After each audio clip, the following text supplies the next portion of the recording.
स्नायु के बारे में, पेशी के बारे में।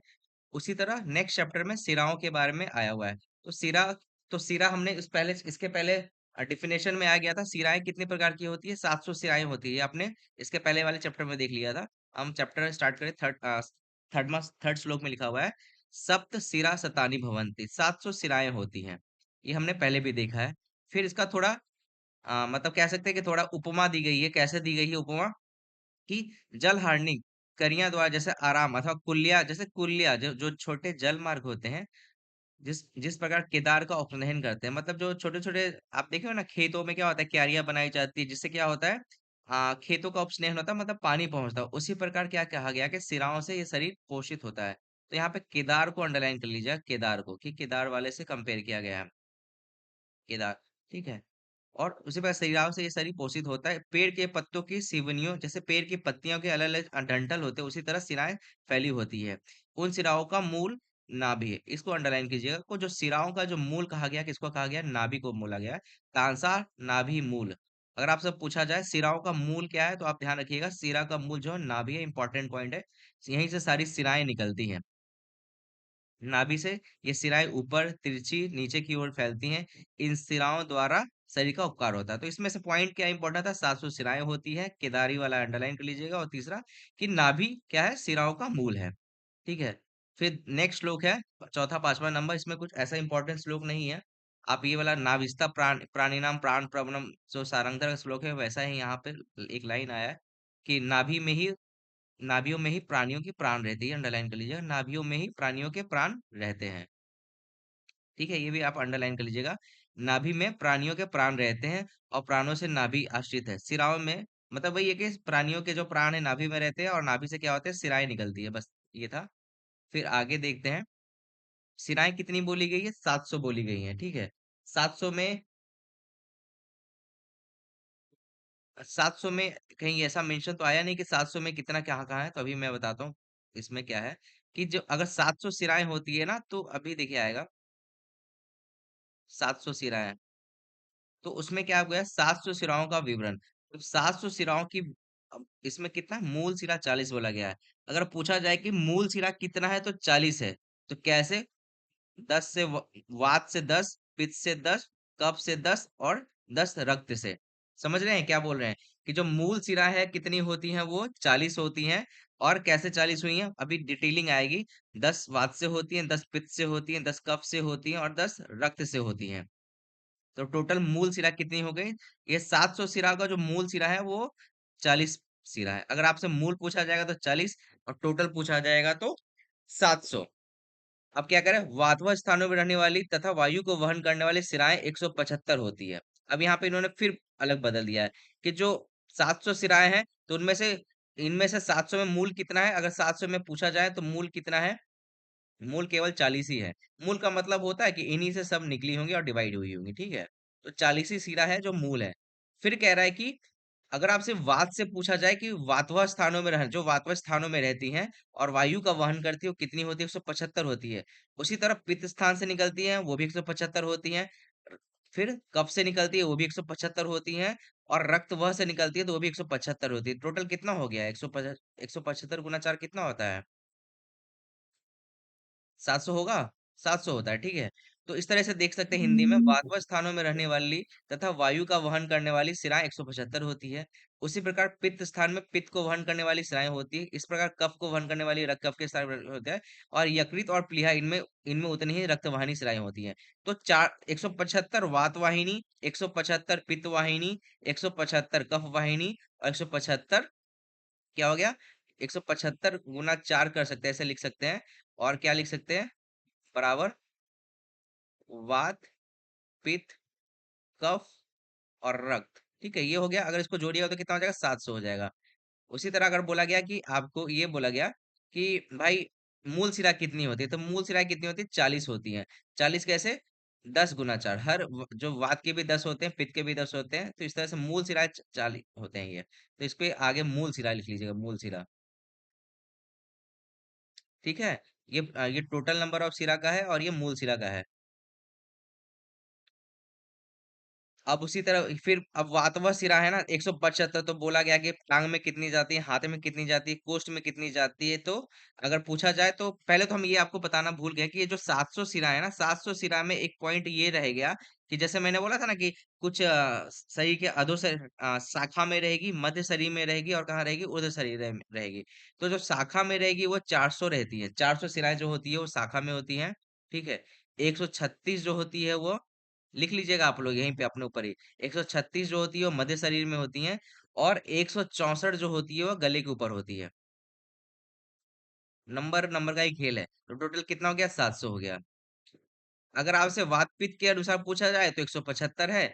अगर आपसे पूछा जाए कि बॉडी में डिवीजन, मतलब कि ऊपर कितनी है, बीच में कितनी है, और नीचे कितनी है, मतलब शाखा में कितनी है, शाखा में कितना हो गया, 400। मैंने बोला जो टेबल बोला आपको बनाने के लिए, उसमें सीरा का भी आप बनाइएगा, और जिसमें लिखिएगा शाखा में 400, मध्य में 136, और ऊर्ध्व शरीर में मतलब गर्दन के ऊपर वो 164। ठीक है, तो टोटल कितना हो गया, 700 हो गया। फिर अब जो क्या है, अब इन्होंने बोला कि जो 175 वातवाहिनी सिराएं होती हैं, तो कुछ उसमें शरीर के नीचे भाग में होगी, कुछ मध्य भाग में होगी, और कुछ ऊपर ऊपर वाले भाग में होगी।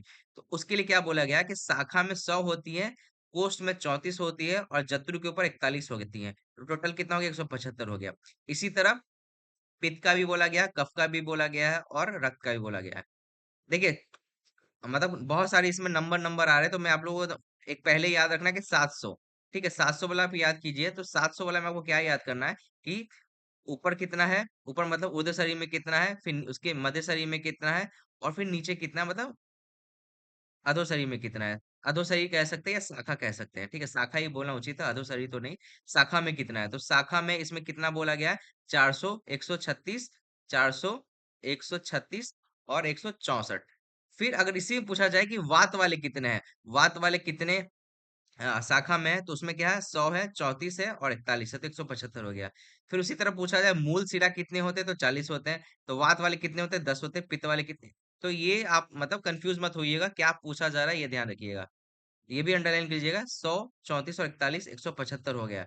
उसी तरह पित्त का भी होगा, उसी तरह कफ का भी होगा, तो टोटल 700 हो जाएगा करेंगे। समझ रहे हैं आप लोग? तो कंफ्यूजन हो गया सर। कंफ्यूजन कहाँ पे हुआ है?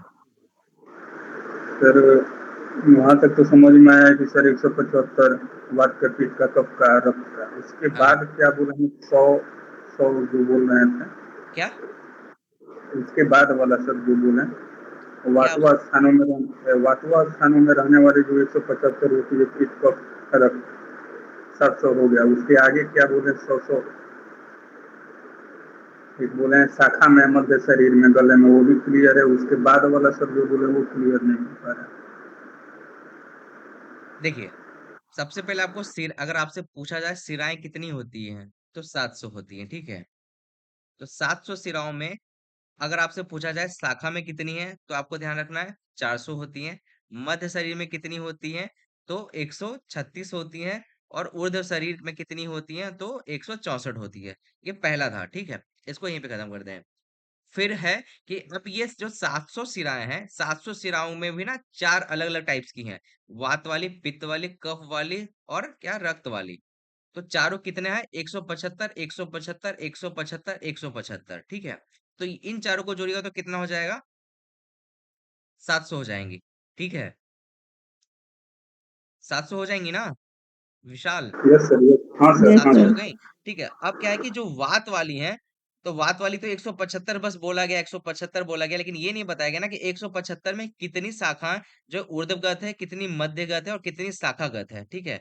तो वात वाली अगर पूछाएगा, तो मतलब अगर वात के बारे में पूछेगा, तो वात वाली टोटल कितनी, 175 है। तो 175 में शाखा में 100 होगी, कोष्ठ में 34 होगी, और जत्रु में 41 होगी। उसी तरह पित्त का भी 175 में शाखा में 100 होगी, कोष में 34 होंगी, और जत्रु के ऊपर 41 होंगी।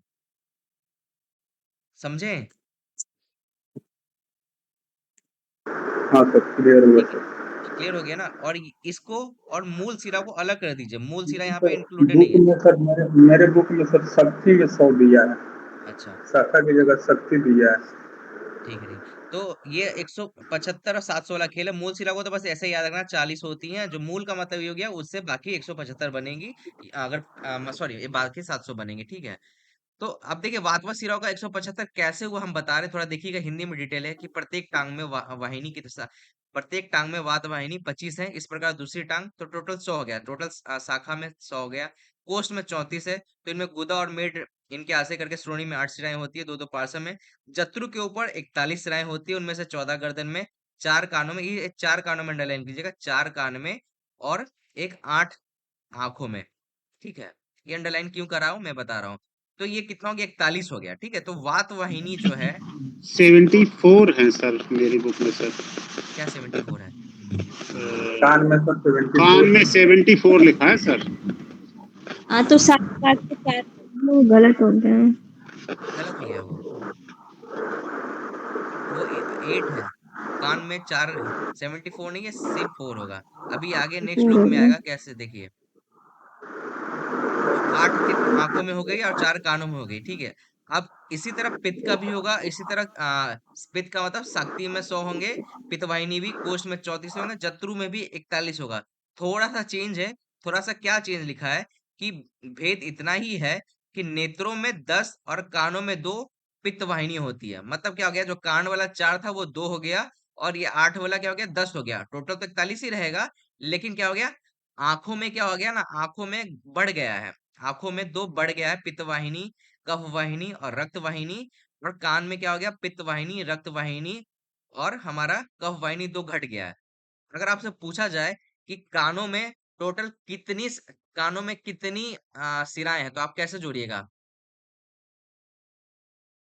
4 ये हो जाएगा, 4 और प्लस 2 4 6 10 हो जाएगा। समझे कैसे हुआ होगा ये किसी को समझ में आया कैसे हुआ 4 6 10? ये सर वात वाला 4 आ जाएगा, बाकी दो लोग पित्त का हाँ, रक्त बाकी वाला दो हो उसी, जाएगा। और अगर आंख का पूछा जाएगा तो कितना हो जाएगा? बाकी एक में 8 है, बाकी में 30 है, 10 है, तो कितना हो जाएगा, 38 हो जाएगा, ठीक है। टोटल नंबर ऑफ सिरा है ये, आउट ऑफ 700, ठीक है। इतना कोई नहीं पूछेगा, ठीक है, मैं आपसे बस पूछ रहा था ताकि आपको लगे कि हाँ आपको जो कुछ पढ़ा है वो याद रहे। ठीक है, तो ये समझ में आया ना कैसे कैसे डिवाइड किया इन्होंने। आगे बढ़े ना। ठीक है,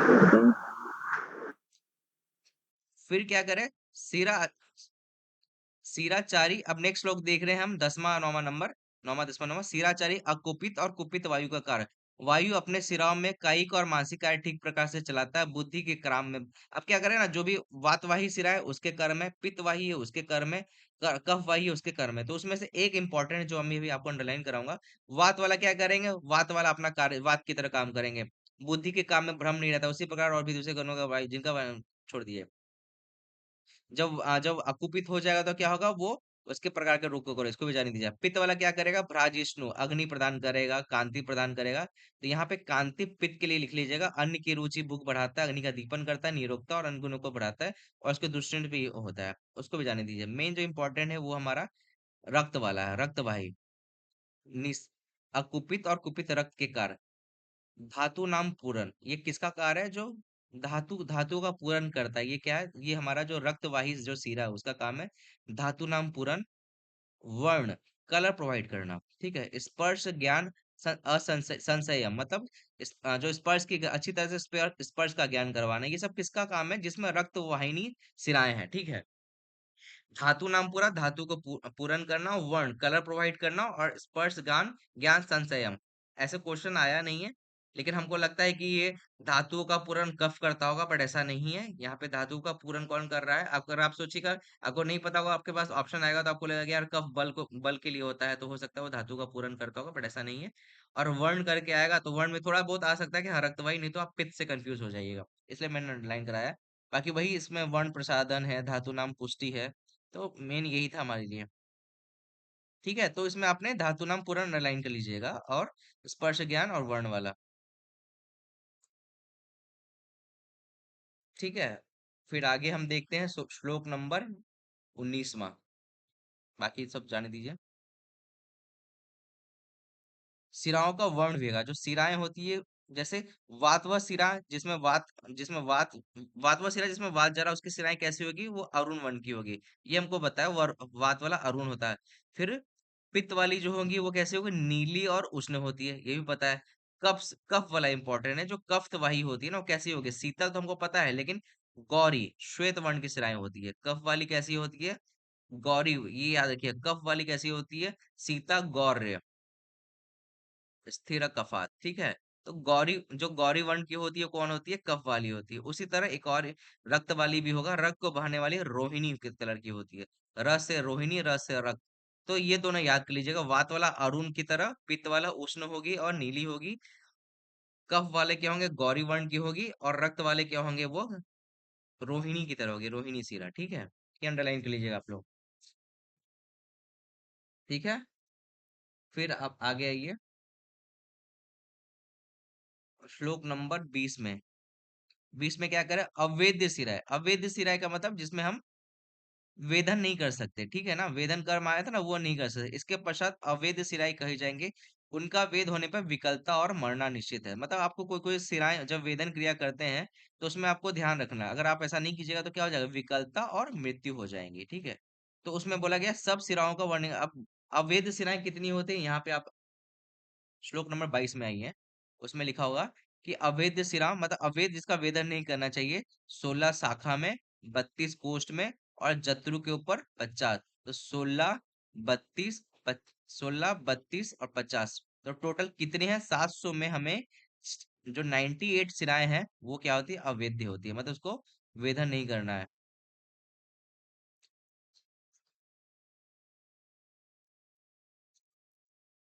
ठीक है। आवाज आ रही है? Yes sir. ठीक है। तो आवाज आ 16, रही यस है सर, सर। आ रही है। 16, 32, 50 ये क्या है? ये हमारी अवैध सिराएं हैं, ठीक है। शाखा में, इसलिए मैंने बोला था ना कि आप वो टेबल बना लेंगे तो उस टेबल में ये भी लिख लेंगे अवैध सिराएं। और उसमें लिखेंगे 16 शाखा में, 32 मध्य शरीर में, और 50 ऊर्ध्वगत शरीर में। अब थोड़ा बहुत डिटेल आया है कि जैसे कोष्ठगत अवैध सिराएं हैं, तो कोष्ठ में कौन से अवैध है? तो वो क्वेश्चन देखिए आपके पेपर में नहीं चांसेस आएगा। म- मैं इसको स्किप कर दूंगा। आप देखिए अगर देखना चाहते हो तो। जैसे कोषगत अवैध सिराएं, कोष्ठ में श्रोणी में 32 सिराएं होती है, उनमें से 8 अवैध सिराएं होती है। तो श्रोणी में 8 अवैध है। उसी तरह एक एक पार्षद में 8। तो उसमें थोड़ा बहुत ऐसे ही करके आया, थोड़ा बहुत डिटेल में आ गया। उधर में 24 सिराएं होती है, उनमें से मेट के ऊपर जरूर की दोनों। तो इसको बचाना चाहिए। प्रोसीजर बेस आपसे कोई पूछेगा नहीं एग्जाम में, बस आपसे नंबर पूछा जाएगा और कहाँ पे क्या बचाना है ये नहीं पूछा जाएगा। इसलिए मैं इसको स्किप कर रहा हूँ। वक्ष स्थल में 40 सिराएं होती है, उनमें से 14 सिराएं शस्त्र के लिए अयोग्य होती है। तो ये मतलब जाने दीजिए, आप लोग भी जाने दीजिए, लास्ट में कुछ याद नहीं रहेगा, ठीक है। देखिए आगे ना, दोनों नेत्रों में 38 राय होती हैं। मैंने अभी बोला था ना 8 + 30। तो 8 + 30 तो 38 राय होती है। उनमें अपांगों का सिरा का भेद रक्षा करना चाहिए। कर्ण में 10 सिराई होती है। कर्ण हम लोग का 10 आया था ना अभी विशाल। कर्णों में 10 सिराएं होती हैं। Yes sir. उनमें से एक एक शब्दवाही सिरों को बचाना चाहिए। तो आप इतना डिटेल नहीं चाहिएगा, बस 16, 32, 50 ध्यान रखिएगा। बाकी ये वाला पार्ट आप छोड़ दीजिए, ठीक है। इसकी पार्ट अभी मत देखिए, काट दीजिए आप लोग, ठीक है। जिसको पढ़ना होगा पढ़ लीजिएगा, बट क्वेश्चन आपको मिलेगा नहीं, ठीक है। कहीं पे नहीं, बहुत रेयर है कि आपके एग्जाम में यहाँ से आए। तो ये हमारा 7 चैप्टर था। 7 चैप्टर में हमें बस नंबर नंबर का ही खेल था। नंबर नंबर का मतलब 700 को पहले डिवाइड किया है 400, 136, 164 में। फिर वात पित्त कफ के अनुसार, फिर थोड़ा बहुत इंपॉर्टेंस बताया। मूल शिरा के बारे में बोला कि 40 मूल शिराएं हुआ करती हैं। फिर शिराओं का जो मूल होता है वो क्या होता है? नाभि होता है। फिर एक आया था कि फिर उसके बाद हमने बोला था कि 175 को कैसे डिवाइड किया, 100, 100, 34 और 41। इस चैप्टर में सिर्फ नंबर नंबर का ही खेल था। फिर बाकी वात वाहिनी, कफ वाहिनी, पित्त वाहिनी का मतलब गुण के बारे में आया था। तो धातु नाम पूरण, वर्ण और स्पर्श ज्ञान संचयन रक्त वाहिनी शिरा के लिए आया। फिर आया था वर्ण कैसा होगा। तो तो वर्ण के लिए बोला गया था कि जो जिसमें गौरी जो होगा कफ वाले के लिए, कफ के लिए बोला गया था। और रोहिणी रक्त के लिए बोला गया था, रक्त वाहिनी शिरा का जो वर्ण होगा। बाकी अरुण जो होगा वात का होगा। और पित्त पित्त वाला नील वर्ण का होगा, उष्ण होगा। तो ये बस छोटे छोटे चैप्टर था ये हमारा 7 चैप्टर ये खत्म होता है यहाँ पे, ठीक है। बाकी ये जो लिखा हुआ है इतना डिटेल में आप लोग मत देखिएगा उसको, इसको स्किप कर जाइएगा। पढ़ने के लिए बहुत सारी चीजें हैं। अब हमारे पास नेक्स्ट चैप्टर है, 8वां चैप्टर देखते हैं। अभी बहुत टाइम बचा है। नेक्स्ट चैप्टर का नाम, अभी सीरा वेद आया था ना, अवेद सिरा। अवेद सिरा कितनी थी टोटल? राहुल सुन रहे थे ना आप? 16-32 ऐसे नंबर याद है, 16-32-50 मतलब ऐसे। हाँ ऐसे याद रखिएगा ना। आप क्या है ना, आप आज ही जाके ना ये टेबल वाला बना लीजिएगा, ठीक है, क्योंकि आज ऑलमोस्ट हमारा सारी खत्म हो जाएगा एक चैप्टर को छोड़ के। इस तरह से जो टेबल बनाया हो बना लीजिएगा, आपके लास्ट में यही काम आएगा। आप बार बार बुक को नहीं खोलिएगा, लास्ट में बस एक टेबल देखिएगा, आपको पूरा क्लियर हो जाएगा। अब नेक्स्ट चैप्टर है, विशाल जी माइक को म्यूट कर लीजिए। नेक्स्ट चैप्टर है जिसका नाम है सीरा वेदन। अब यहाँ पे ये भी चैप्टर थोड़ा ज्यादा बड़ा नहीं है, जल्दी खत्म हो जाएगा। बहुत सारे डिटेल में नहीं जाएंगे, जो इंपॉर्टेंट क्वेश्चन आते हैं वही देखेंगे। अब पहला क्वेश्चन क्या है, किन किन लोगों का और किस देश में सिरावेद ना करें। मतलब सिरावेद तो हम करते ही है, लेकिन कहाँ नहीं करना चाहिए थोड़ा बहुत देखना चाहिए। जैसे बच्चों में, वृद्ध में, रुक्ष शरीर वाले में नहीं करना है। छत छीन जो पहले ही से कमजोर है उसमें क्या ही ब्लड निकालिएगा। डरपोक में नहीं करिए, थका हुआ में मत कीजिए। मदपान, स्त्री, रास्ते में थके हुए, जिसने वमन किया हो, जिसने विरेचन किया हो, जो अनुवासन, अस्थापन, जगा हुआ हो। तो कुछ यहाँ पे एग्जाम्पल दिए गए हैं जहाँ पे आपको ध्यान रखना है कि वहां पे सिरावेद नहीं करना है। और इम्पोर्टेंट कास, श्वास, प्रवृत्त, ज्वर, कुछ डिजीज के भी नाम है कि जहाँ पे मना किया गया है, लेकिन आगे जाके फिर बोला भी गया है कि भैया कास श्वास में भी करवाना है। तो ये वाला इंपॉर्टेंट मुझे नहीं लगता यहाँ से पूछा जाएगा। बस बस आप ध्यान रखिएगा कि कहाँ नहीं करना है। जैसे डरपोक उड़पोक में, बाल बच्चों में नहीं करना, बूढ़े में नहीं करना है बस। जैसे यहाँ पे पक्षाघात में बोला गया नहीं करने के लिए, फिर पक्षाघात में बताया गया कि भैया यहाँ कीजिए। तो ये कुछ ऐसी चीजें होती है जो दोनों जगह आ जाती हैं। गर्भिणी में तो बिल्कुल पता ही नहीं करना चाहिए, कमजोर में नहीं करना है, छत-छीन में नहीं करना है, तो ऐसे ही आएंगे। फिर कह रहा है वेद करने, मान लीजिए अब क्या है ना, जो सिरा है जिसमें वेदन किया जा सकता है, लेकिन फिर भी ना दिखने वाली, मान लीजिए वो दिखाई नहीं दे रहा है, और अगर दिखाई भी दे रहा है तो बंधी हुई, यंत्रित होने पे उठी हुई सिरा को वेद नहीं करना चाहिए। तो ये छोड़ दीजिए, इसको जाने दीजिए। फिर आप लोग श्लोक नंबर आइए, श्लोक नंबर 6 पे आइए, 6 पे आइए, बाकी छोड़ दीजिए। सीरा वेद की विधि। सीरा वेद में मैंने बोला था क्या कराकर, पतला अन्न या यावागु का पान कराकर सीरा वेदन करना चाहिए। और कहीं कुछ आया था कि किस में क्या कराना है? कौन से डिजीज में एनपीओ है, कौन से 6 डिजीज बताया है चल सुश्रुत ने, किसी को याद है? जहाँ में खाली पेट करना चाहिए, शल्यकर, अर्श अर्श अर्श भगन अर्श अर्श अश्मरी भगंदर, भगंदर भगंदर, मूढ़गर, उदर, उदर रोग, मूडगर्भ मूडगर्भ मूढ़ और और दो दो रह गए ना। 2 और रह गए ना। हम्म। अर्श अश्मरी भगंदर मुख मूडगर्भ। रोग देखा करता है। क्या रहा, क्या विशाल, मुख मुख रोग, किसमें? मुख रोग शायद था। मुख रोग में, और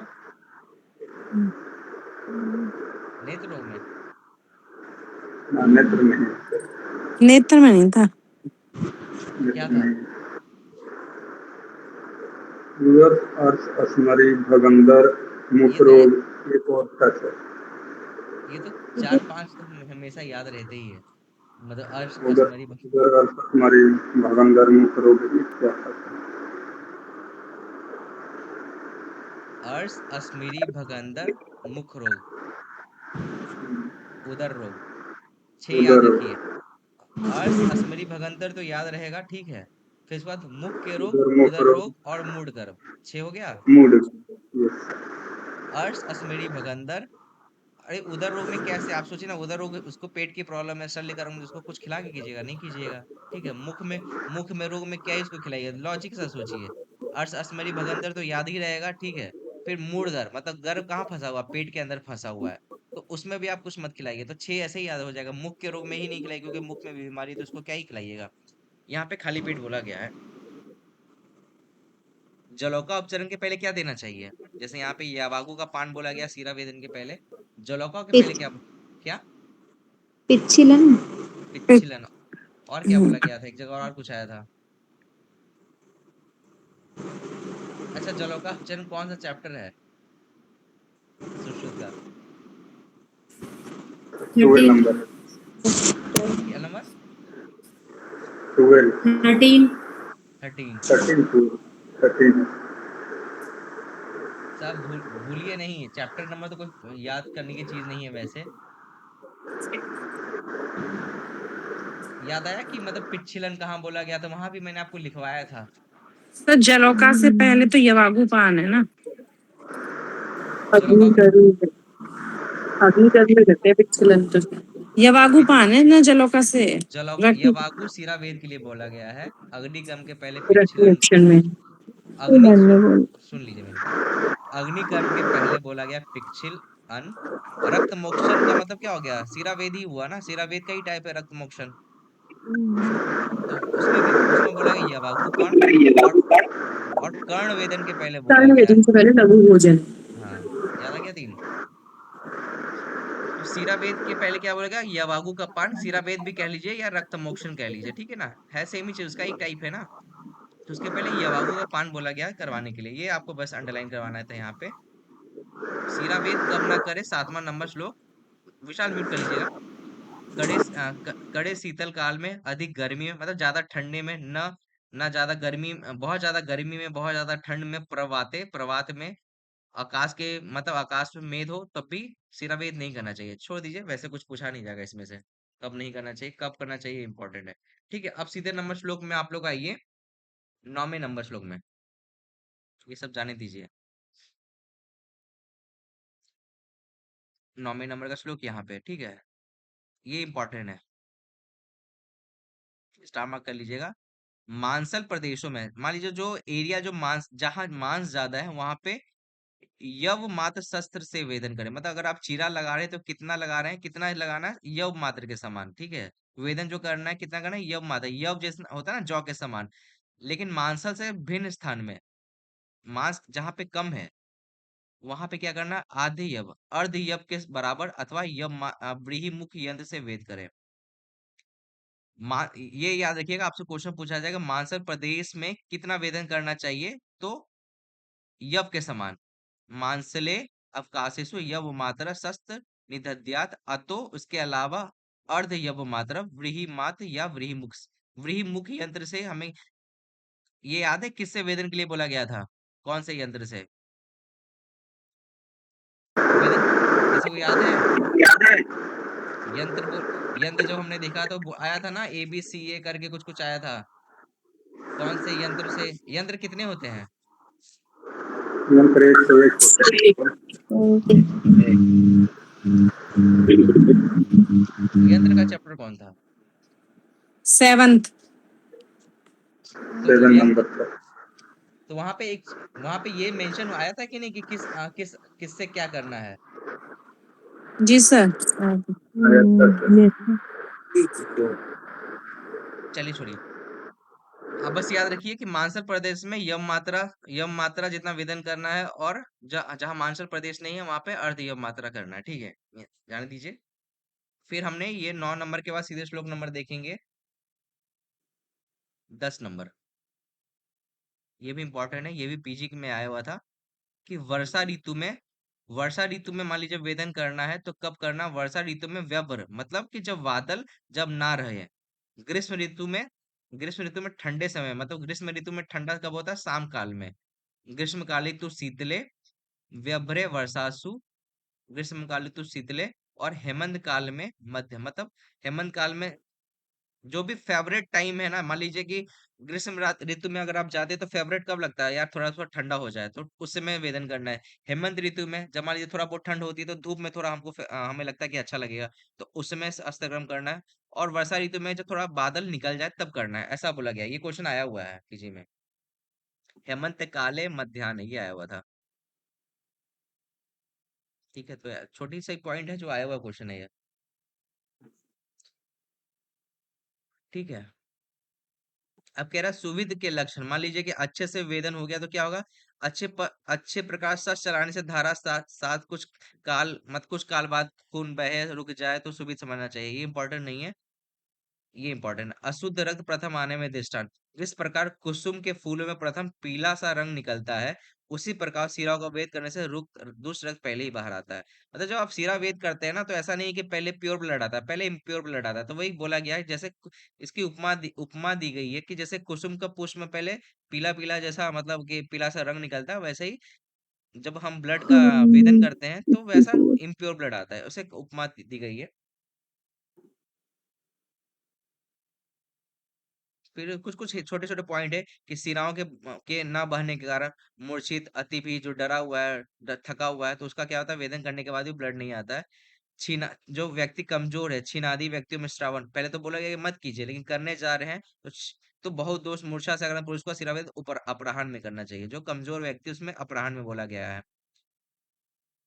और वो भी कब, दूसरे तीसरे दिन, मतलब कुछ खिला पिला के करना, मतलब पहले वो छीन था और फिर उसको मूर्छा हो गई, तो उसमें क्या करा गया, शाम में करो या तो फिर दूसरे और तीसरे दिन करो। छोटे छोटे पॉइंट्स है यहाँ पे। और क्या कह रहा है, पूर्णतः दूषित रक्त ना निकाले, ये भी बोला गया कि जब आप वेदन कीजिए तो थोड़ा बहुत जो इम्प्योर ब्लड है छोड़ दीजिए। क्यों नहीं छोड़िएगा, नहीं छोड़िएगा तो उसमें वात का प्रवेश हो जाता है, इसलिए बोला गया है। यहाँ पे लिखा नहीं है लेकिन ये लॉजिक है। दोषी रक्त का भी स्राव पूर्णतः नहीं करना चाहिए। शेष रक्त को क्या करना है, संशमन विधि से चिकित्सा करना चाहिए। इसको अंडरलाइन कीजिएगा। थोड़ा बहुत ब्लड का पूरी तरीके से दूषित रक्त को नहीं निकालना चाहिए। रक्त रक्त निहरण का प्रमाण, अब पूछा जाएगा कितना मैक्सिमम हमें कितना वेदन करना चाहिए, कितना। बलिष्ठ, विपुल दोष वाले और तरुण व्यक्तियों का रक्त अधिक से अधिक एक प्रस्थ निकालना चाहिए, ठीक है। तो कितना वेदन बोला गया, कितना अमाउंट बोला गया, एक प्रस्थ। एक प्रस्थ में नॉर्मली कितना पल होता है, 16 पल होता है। ये बात पहले भी बता चुका हूँ, एक प्रश्न में 16 पल होता है। लेकिन अगर ये बात इस रेफरेंस में आएगी, ववन विरेचन तथा रक्त मोशन में एक प्रश्न का मतलब 13.5 पल होता है, ठीक है, ये ध्यान रखिएगा, ठीक है। तो हमें कितना मैक्सिमम ब्लड निकालना है, 13.5 पल निकालना है अगर पल में पूछा जाए, नहीं तो एक प्रश्न, ठीक है। अब यहाँ से थोड़ा बहुत इंपॉर्टेंट पॉइंट है, छोटे छोटे। अब उस पर वाला तो छोड़ दिए, बट यहाँ से क्वेश्चन पूछे जाते हैं। इसका हिंदी देखते हैं कि कौन, इसमें बोला गया कि मान लीजिए आप आजकल देखिए अग्निकर्म और ये सीरा वेदन बहुत मतलब ट्रेंडिंग आयुर्वेद का टॉपिक हो गया है। बहुत लोग बहुत अच्छा कर रहे हैं इसमें और बहुत अच्छा रिलीफ भी मिलता है। तो ये वो कहाँ से आया, वो रक्त मोक्षण यही तो सीखे हैं कि मान लीजिए किसी को गृहदशी है तो पता होना चाहिए कहाँ करना है, किसी को नेत्र रोग है तो कहाँ पे करना है। तो यही हम देखते हैं क्या मतलब कहाँ पे बोला है, किस डिजीज में कहाँ पे बोला गया है। ऐसे किसी व्यक्ति को पाददाह, देखिए पाददाह, पादहर्ष, चिप, विसर्प, वात शोणित, वात शोणित मतलब वात रक्त, वात कंटक, विचर्चिका, पाददारी इत्यादि रोगों में क्षिप्र मर्म के ऊपर 2 अंगुल सिरा, क्षिप्र मर्म जानते कहाँ होता है, किसी को पता है?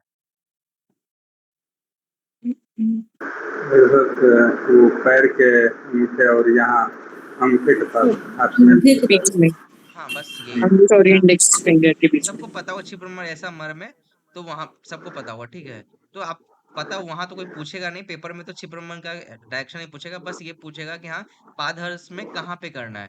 तो क्षिप्र मर्म के 2 अंगुल, क्षिप्र मर्म है ना, उसी के मान लीजिए ये उंगली है, इसके ऊपर 2 अंगुल ऊपर करना है हमें। कौन कौन से डिजीज में, देखिए कौन कौन से डिजीज में सिंपल सा है, जो भी पाद वाले हैं देख लीजिए, पाद दाह, पाद हर्ष, पाद दारी, ठीक है। तो आप इसमें अंडरलाइन सिर्फ पता क्या कीजिए, पाद वाला, ठीक है ये।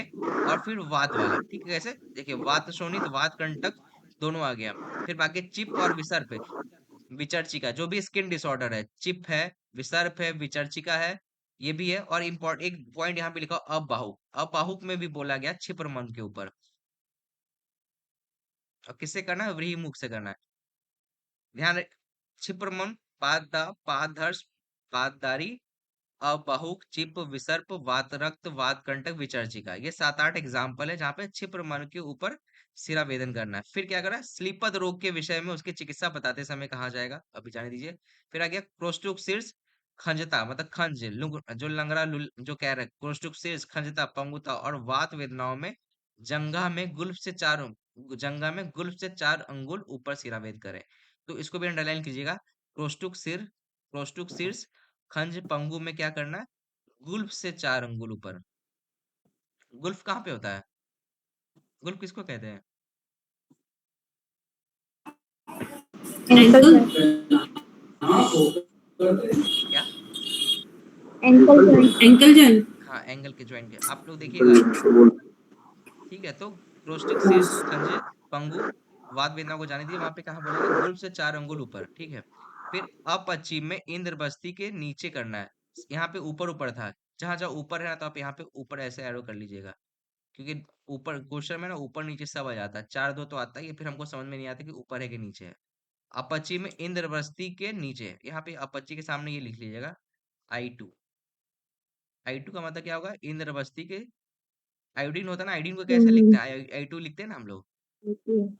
तो अपची में क्या बोला गया है, I2 मतलब कि इंद्रवस्ती के 2 अंगुल नीचे, ऐसे याद कर लीजिएगा। फिर गृहदेशी में जानू संधि के अब ये भी इंपॉर्टेंट पूछा गया है। गृहदेशी जो होती है, गृहदेशी किसको कहते हैं?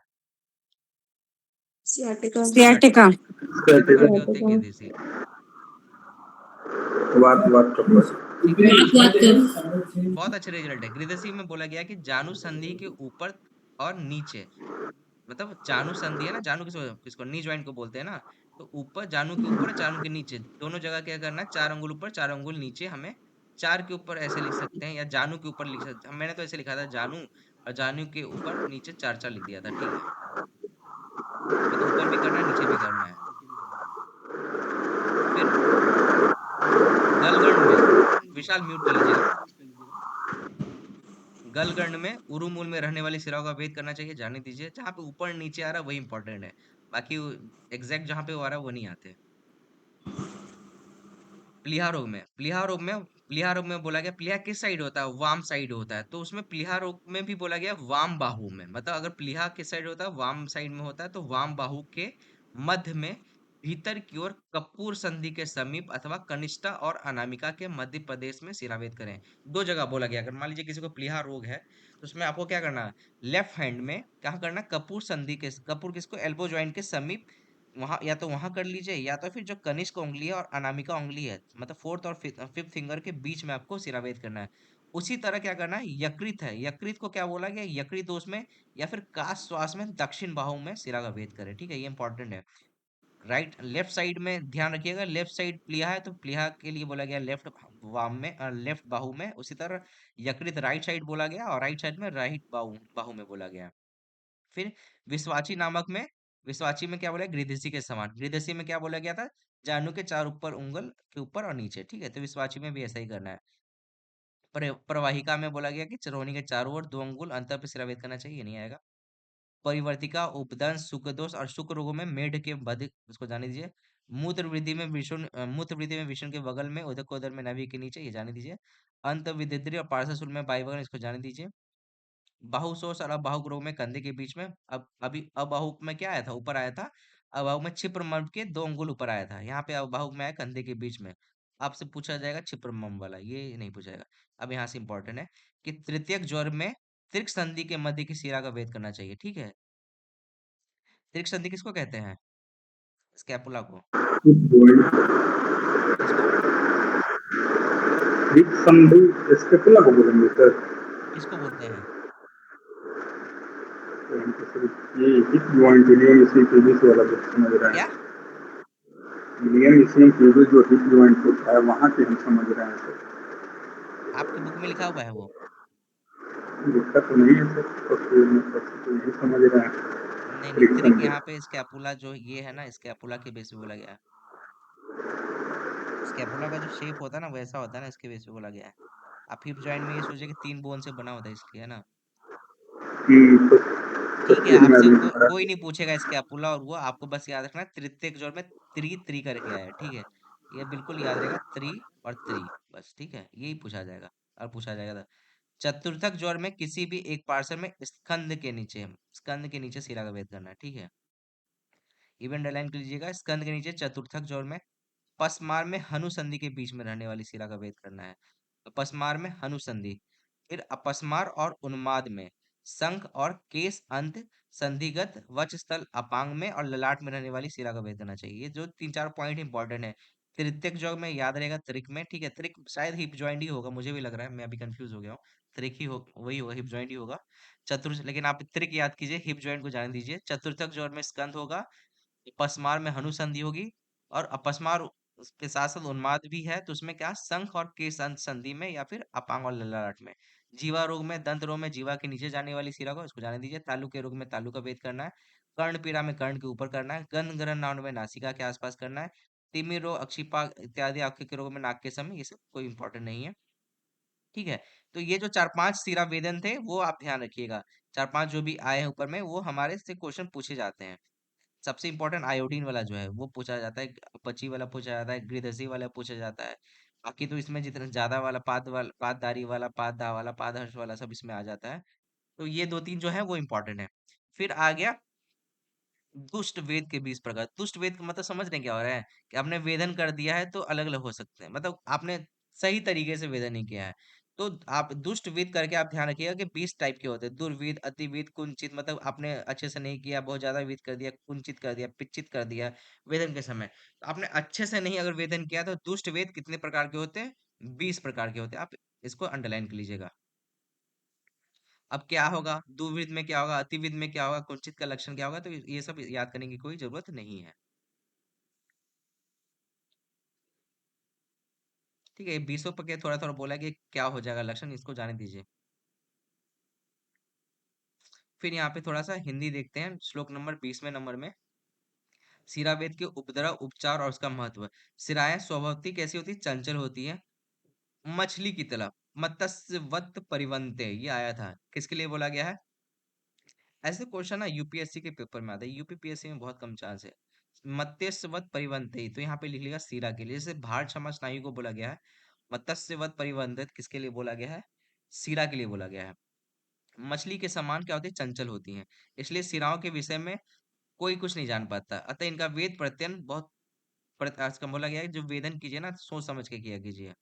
शस्त्र कर्म में अज्ञ व्यक्ति यदि शरीर के ऊपर शस्त्र चलावे तो पहली कही हुई व्याधि उत्पन्न होती है, ये इंपॉर्टेंट नहीं है। ठीक है, काय चिकित्सा में जैसे अच्छे प्रकार का दिया हुआ वस्ती का महत्व है, वैसे ही शल्य तंत्र में सीरावेद का चिकित्सा अर्थ है, ये आप लोग पहले से जानते हैं, यहीं पे वो है। सीरावेद चिकित्सा अर्ध शल्य तंत्र प्रकृति तक, ठीक है, ये आपको पता हो गया, ये पहले से पता होगा आप लोगों को, है ना, पहले से पता? Yes sir. ठीक है ना। Yes yes. फिर ये वाला छोड़ दीजिए, लास्ट श्लोक नंबर देखिए कि रक्त निहर साधु न, मतलब कैसे कैसे आप वेदन कर सकते हैं। तो सीवी तू जप है, मतलब सीरा सीरा सीरा वेद है, विषान है, फिर तुम्बी है, फिर जलौका है, अभी देखते हैं हिंदी में। सीरा मोक्ष है, फिर विषान मतलब श्रृंग जो लगाते हैं, तुम्बी, जलौका और प्रक्षान। सीवी तू जप लिख सकते हैं, सी से सीरा मोक्ष, वी से विषान, तू से तुम्बी, तू ज से जैसे जलो का प, सीवी तू जप, ऐसे क्यों मैं लिखाया हूँ सीवी तू जप? क्योंकि ये सीक्वेंस के अनुसार है कि सीरा मोक्ष क्या बोला गया, पूर्व पूर्व प्रकार के गंभीर देश के लिए करते हुए दुष्ट रक्त निहरण करना चाहिए, मतलब कि खूब गंभीर, मतलब जब डेप्थ में रक्त दुष्ट हो तो सीरा वेद करे, उसके ऊपर हो तो विषाण लगाए, और थोड़ा ऊपर हो तो तुम भी त्वचा के नीचे प्रदेश में होने से जलोका लगावे, और त्वचा में हो तो प्रक्षालन करना चाहिए। तो ये बोला गया, सीक्वेंस बोला गया कि अगर अगर आपको रक्त निकालना है, तो अगर आपको मान लीजिए बहुत डीपली अंदर दूषित रक्त है, तो उसमें आप सीरा मोक्ष कीजिए, उससे ऊपर है तो विषाण लगाइए, उससे ऊपर है तो तुम्बी लगाइए, स्किन से जस्ट ऊपर है तो जलौका लगाइए, और एकदम बिल्कुल स्किन पे है तो आपको प्रक्षालन करना है। तो ये सीवी टू जब इस तरह सीक्वेंस में आपको याद रखना है, ठीक है। अब इसको इसको देख कर ना अगला श्लोक में मत मतलब कंफ्यूज होइएगा, यही सीक्वेंस रखना है यार। अगला श्लोक में क्या करा, अवगाढ़े जलौका, अवगाढ़ जलौका मतलब कि अगर अंदर में है, खूब गंभीर रक्त दृष्टि है तो उसमें जलौका लगाना है, पिंडी जगन में प्रक्षालन करे, सर्व शरीर शरीर रक्त दृष्टि में रक्त मोक्षण करे, और त्वचागत हो तो श्रृंगी अथवा अलाभु का प्रयोग करें। ठीक है, इसको अलग तरीके से डिवाइड किया है, समझ गए क्या हुआ है? पहले इन्होंने बोलिया सीवी तू जब, मतलब सबसे डेप्थ में है तो सिरामुक्षन करो, उससे ऊपर है तो विषाण लगाओ, फिर तुम्बी लगाओ, फिर जलोका लगाओ, प्रक्षालन लगाओ। लेकिन अगर ऐसे है कि अवगाढ़ में है तो क्या करना है, जलोका करना है, पिंडित है तो प्रक्षालन लगाना है, फिर पूरे बॉडी में अगर ब्लड क्या है, खराब ब्लड फैला हुआ तो आपको सिरामुक्षन करना है, और त्वचा पे है तो आपको पता है श्रृंगी और अलाबू लगाना है, ठीक है। क्वेश्चन जो आएंगे वो यहाँ से आएंगे, ऊपर वाले से नहीं आएंगे, यहाँ से आते हैं। तो यहाँ से क्या आएंगे कि पूरे ब्लड, अगर मान लीजिए पूरा रक्त दुष्ट है तो आपको क्या लगाना है, जलोका लगाना है, या फिर आपको लोकल, समझिए ना, लोकल है तो आपको क्या करना है, और पूरे बॉडी में है तो क्या करना है, इस तरीके से है ये। अब गारे जलोका का मतलब क्या होगा, जलोका क्या करता है, डेप्थ तक अंदर को रक्त को खींचता है। पर ठीक है, तो ये हमारा जो 8वां चैप्टर था, उसमें थोड़ा बहुत ये लास्ट में कंफ्यूजन मत रखिएगा, आपसे ये अगर सीक्वेंस पूछेगा तो ये याद रखिएगा, बाकी अवगारे जलौका प्रक्षण पिंडित सीरा व्यापक रखते श्रृंगी अलाबो त्वची स्थित है, ये अंडरलाइन कर लीजिएगा, ठीक है। ये हमारा 8वां चैप्टर था, छोटे छोटे पॉइंट्स थे इसमें, ठीक है, ज्यादा इसमें से ये जो है ये वाला कि कहाँ पे सिरा वेदन करना, ये इंपॉर्टेंट इस चैप्टर का, अगर क्वेश्चन आता है तो यहीं से आते हैं, ठीक है, वरना क्वेश्चन नहीं आएंगे। बाकी एक मानसर वाला जो मैंने बताया था कि मानसर प्रदेश में कहा कितना कितना वेदन करना है, ये क्या कर का, बाकी इस चैप्टर में कुछ था नहीं। 10 मिनट में चैप्टर खत्म हो जाएगा अगर आप जब रिवाइज कीजिएगा तो। आगे जो 9वां चैप्टर है ये शायद हम लोगों ने पढ़ लिया है। इसमें क्या स्रोतस के बारे में आया हुआ है। ठीक है, पढ़ा है ना हम लोगों ने? कि दोबारा पढ़ना है इसको स्रोतस के बारे में फिर? रिवीजन हो जाएगा सर। ठीक है, तो फिर रिवीजन कर लेंगे, नहीं तो फिर इसमें रिवीजन के लिए तो पूरा हम स्रोतस पढ़ेंगे ही पढ़ेंगे। इसमें बस थोड़ा सा धमनी के बारे में वर्णन है, वो हम लोगों ने नहीं पढ़ा था, हम लोगों ने सिर्फ स्रोतस पढ़ा था। स्रोतस तो शायद डॉक्टर विजय ने भी पढ़ा है आप लोगों को। 2 बार मैंने पढ़ाया था स्रोतस, एक बार डॉक्टर विजय ने पढ़ाया था। नहीं पढ़ा है? ये तो पढ़ रहे हैं। इसमें छोटा सा जो चैप्टर, छोटा सा पार्ट जो 9वां का रह गया वो हम देख लेते हैं, फिर बाकी स्रोतस में देखेंगे चरक के अनुसार, सारा का सुश्रुत के अनुसार। वो हो गया, 2-3 बार हमने देख लिया उसको। तो एक बार खुद से पढ़िएगा पहले, उसके बाद देखिएगा। धमनी प्रकरण का देखते हैं, उसके बाद स्रोतस के पहले तक का देख लेते हैं। छोटा सा 5 मिनट में खत्म हो जाएगा, चैप्टर खत्म हो जाएगा। फिर 10वां चैप्टर बड़ा, उसके लिए 1 दिन पूरा चाहिए होगा। सीरा के बारे में देख लिया, थोड़ा धमनी के बारे में देखते हैं कि धमनी कितनी होती है। नाभि से उत्पन्न होने वाली 24 धमनियां होती है। ये ध्यान रखिए कि सिराएं भी नाभि से उत्पन्न होती है और धमनी भी 24 नाभि से उत्पन्न हो रही है। इसकी संख्या कितनी होगी? 24 बोली गई। कुछ विद्वानों का मत है कि सिरा, धमनी और स्रोतस एक ही है। धमनी और स्रोतस सिराओं के विकार है, किंतु ये मत ठीक नहीं है। ठीक है, मतलब कुछ कहते हैं कि सब एक ही चीज है, बट ऐसा नहीं है। हिंदी देख रहे इन, क्योंकि इनके व्यंजन भिन्न है, इनके मूल्य भी भिन्न भिन्न होते हैं, कर्म भी अलग अलग होते हैं, इसलिए अलग अलग माना है। धमनी के प्रकार 24 में से बोला गया नाभि से उत्पन्न वाली धमनियों में 10 ऊपर को जाती है, 10 नीचे की ओर आती है और 4 तिरछी जाती है। ये अंडरलाइन कर लीजिएगा। 4 ऊपर, 4 नीचे और सॉरी 10 ऊपर, 10 नीचे और 4 तिरछी जाती हैं।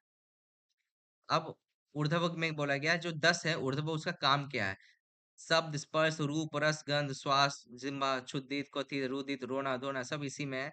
हृदय, इसमें हिंदी में देख लेते हैं जो ऊर्ध्व जो धमनी जा रही है उसका कार्य क्या है, वही हम देख रहे हैं। थोड़ा बहुत है, बहुत नहीं है। वे धमनियां हृदय को प्राप्त होती, ऊपर वाली कहाँ जाएंगी? हृदय को प्राप्त होंगी और 3 भागों में विभक्त होने के कारण 30 हो जाती हैं। पहले वो कितनी थी? पहले तो 10 थी, फिर वो के हार्ट में जाते ही 30 हो जाती है। उसको अंडरलाइन कर लीजिएगा कि हार्ट में जाती है 30 हो जाती है। उनमें से वात, पित्त, कफ और रक्त, तो ये 30 का डिटेलिंग है कि वात, पित्त, कफ, रक्त और रसों को 2-2 वहन करती हैं, तो ये 10 हो गई। 8 धमनियां शब्द रूप रस को ग्रहण करती है, 2 धमनियां से बोला जाता है, 2 के द्वारा घोष अर्थात अव्यक्त, ये सब अंडरलाइन करने के लिए जरूरी नहीं है। 2 से सोया जाता है, 2 से जगा जाता है, 2 अश्रु को वहन करती है, 2 स्त्रियों को स्तनों में पहुंचाती है। ये सब अंडरलाइन करने की जरूरत नहीं है। वही 2 धमनियाँ पुरुषों में स्तन तथा शुक्राणु का, इस प्रकार 30 धमनियाँ का मतलब ये आपको अंडरलाइन करने, तो बस आपको ये ध्यान रखना है जो ऊर्ध्व धमनियाँ गई ना, वो क्या हुआ? जो ऊर्ध्व वाली चीज है जैसे हृदय है, उसको क्या करिए वहां, धमनी किसको कहते हैं? वेन्स को कहते हैं कि आर्टरी को कहते हैं? आरती सर। आर्टरी को कहते हैं। ठीक है, तो वो क्या करे उसको पूरित कर रही है। ऊपर वाला शब्द, स्पर्श, रूप, जो भी ऊपर वाला फंक्शन उसको प्रोवाइड करवा रही है। हर्ट में जाएंगी और हर्ट में जाके वो 30 हो जाती हैं। और ये 30 कैसे होती है, थोड़ा सा डिटेल लिखा गया है, उसको जाने दीजिएगा। ठीक है, ऊपर जाने वाली धमनियां पूर्ण प्रकार से ये सब कार्य करती हैं और नीचे की तरफ जाने वाली धमनियों को एवं उनके कार्यों को आगे यथोचित वर्णन करेंगे। आगे देखते हैं क्या है अधोगामी धमनी के कार्य। अधोगामी धमनियां वात, अब नीचे वाले जो फंक्शन है अपान वायु, मूत्र, पूरी, शुक्र, आर्तव को नीचे की ओर वहन करती है। वो पित्ताशय को प्राप्त, जैसे वो हृदय को प्राप्त हुआ ना, वो पित्ताशय में चला गया। वो प्राप्त हुई अग्नि की उष्णता से वहां के विपक अन्न रस, जलीय रसों को विवेचन और वहन करती हुई शरीर का तर्पण करती है। ऊर्ध्वगत और तिर्यक धमनियों का भी रस, मतलब जो नीचे वाली है वो ही धमनी, जो धमनी है ऊर्ध्वगत और तिर्यक वालों का भी रस अर्पण कर रही है। तब 24 में से जो 10 नीचे जा रही है ना, वो ऊर्ध्वगत और तिर्यक वाले का भी, बहुत बेकार सा लाइन लिखा हुआ है, ये आएगा नहीं वैसे, जाने दी इसको। उनमें से वात, पित्त, कफ, उसी तरह फिर इसको बोला गया कि ये भी 3 प्रकार के हो जाते हैं। 30 मतलब टोटल 3 प्रकार के 30 प्रकार की हो जाती हैं। ठीक है, इसको भी वैसे ही कैसे कितने क्या हो रहा है उसको जाने दीजिए। ठीक है, फिर आ गया नीचे है तिर्यक वाली। तिर्यक धमनियों के कारण 4 तिर्यक धमनियां होती हैं, जिनमें से प्रत्येक धमनी उत्तरोत्तर सैकड़ों और मतलब जो तिर्यक वाली है ना, वो बहुत मल्टीपल डिवीजन हो जाता है, सैकड़ों और सहस्त्रों प्रकार की विभक्त हो जाती है। इस प्रकार वे शाखाएं असंख्य हो जाती है। इन धमनियों से यह शरीर हमारा जो है जाल के समान फैला हुआ है। अगर हम पूछा जाए कि जो हमारे शरीर में जो सबसे ज्यादा जो धमनियां फैली हुई कौन सी है? तिर्यक वाली जो डिवाइड हुई है उनका, उन धमनियों के मुख रोमकूप से मिले होते हैं। इन मुख के द्वारा स्वेदों का वहन होता है, रस द्वारा भीतर दोनों अर्पण होता है। ये सब जान लीजिए। इन मुखों से अभ्यंग जाने दीजिए, ये सब कुछ इंपॉर्टेंट नहीं है। ठीक है, धमनियों को मृणाल, अब धमनी को जैसे धमनी को कैसे कंपेयर किया गया, जैसे सीरा को बोला गया था ना मत्स्यवत, उसी तरह इसको मृणाल, मृणाल कमल के जो डंठल होते हैं उसको बोलते हैं। जिस प्रकार मृणाल कमल नाल और बीज में स्वभावतः छिद्र होते हैं, उसी प्रकार धमनियों में छिद्र होते हैं जिसके द्वारा रस का अपचय ग्रहण होता है। तो मृणाल के सामने धमनी लिख लीजिएगा, इससे कंपेयर किया गया है, ठीक है। पंच इंद्रिया पंचसु भाइत्वा विनाश काले, धमनियों की उत्पत्ति कार्य, और ये थोड़ा बहुत लिखा गया, इसको जाने दीजिए। बोला गया कि धमनियां जो होती है पंच भौतिक होती है, बस ये ध्यान रखना है। हमें पता है सब कुछ पंच भौतिक होता है। फिर उसके बाद फिर वही स्रोतस के बारे में आ जाएगा। स्रोतस के बारे में, स्रोतस वाले चैप्टर में हमने देख रखा है, ऑलरेडी देख रखा है। एक श्लोक है, मूलांतर खादांतर देह प्रसिद्ध हो भाई, इसी चैप्टर में आया हुआ है। मैं क्यों इतना फास्ट कर रहा हूँ, क्योंकि यहाँ से क्वेश्चन आते नहीं है, ठीक है, इसलिए मैंने चैप्टर को खत्म किया है। क्वेश्चन आते नहीं है, स्रोतस से आते हैं, तो हम चरक का जब स्रोतस देखते हैं तो सुश्रुत का वापस उसी में देख लेते हैं, तो फिर ये पढ़ने की जरूरत नहीं होती है।